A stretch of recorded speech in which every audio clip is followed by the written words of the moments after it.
నాడు వైసీపీ నిర్వాహకం వల్ల ఇప్పుడు కూటమి ప్రభుత్వం వేల కోట్ల రూపాయల అప్పులు వడ్డీలు చెల్లించాల్సిన పరిస్థితి. అప్పుల అంచనాలు దాటిపోతే జరిగేది ఇదే. అయినా కూటమి సర్కారు కూడా రెవెన్యూ ఖర్చులను పెంచుకుంటూ పోతోంది.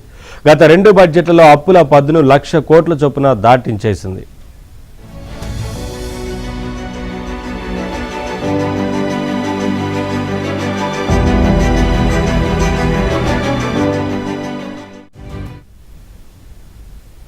బడ్జెట్లో కూటమి ప్రభుత్వం వేసే అప్పుల అంచనా ఒకటి, వాస్తవంలో కనిపించే దృశ్యం మాత్రం దీనికి పూర్తి భిన్నం. కూటమి ప్రభుత్వం ఇప్పటివరకు 2 బడ్జెట్లు అమలు చేసింది.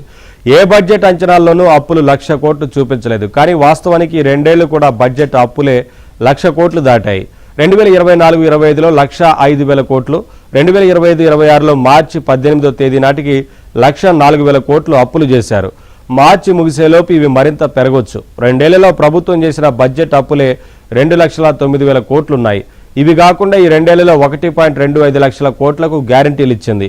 వీటిలో సగానికి పైగా తెచ్చివాడారు. వీటిని బడ్జెట్లో చూపకపోయినా, కాకు సమర్పించకపోయినా చెల్లించాల్సింది ప్రభుత్వమే.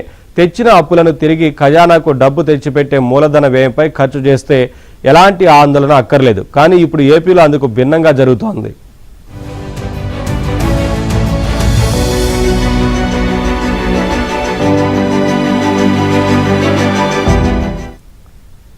అంచనాలంటే 5, 10 అటు ఇటు అవుతాయి. కానీ బడ్జెట్ అంచనాలు మాత్రం పూర్తిగా తలకిందలవుతున్నాయి. 2025-26 బడ్జెట్లో రెవెన్యూ లోటు 33,185 కోట్లని అంచనా వేశారు. అది 40,000 కోట్లకు పెరిగితే అంచనాలే కదా అనుకోవచ్చు. కానీ 11 నెలలకే లోటు 60,812 కోట్లకు పెరిగింది. అంచనాల ప్రకారం లోటు ప్రతి నెల 2,765 కోట్లు ఉండాలి. కానీ 5,528 కోట్లకు చేరిపోయింది. అంచనాలకు మించి 183% చేరిందని కాగ్ తన నివేదికలో వెల్లడించింది.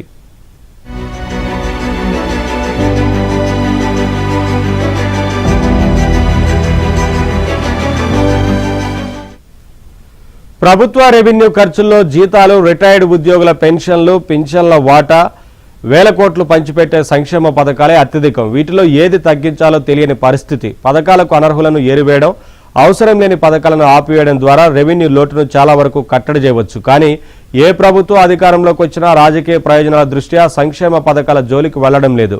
కుదిరితే మరో 4 పథకాలు పెంచడమే గానీ అవసరమైన వాటిని ఆపడం లేదు. లక్షల కోట్ల అప్పులు తెచ్చి అనవసర పథకాల కోసం ఖర్చు పెట్టడం కంటే విద్య, వైద్యం, మౌలిక సదుపాయాల కల్పన, చిన్న మధ్యతరహా భారీ ప్రాజెక్టులకు కేటాయిస్తే సంక్షేమానికి మించిన ఫలాలను ప్రజలకు అందుతాయని ఆర్థిక నిపుణులు సూచిస్తున్నారు.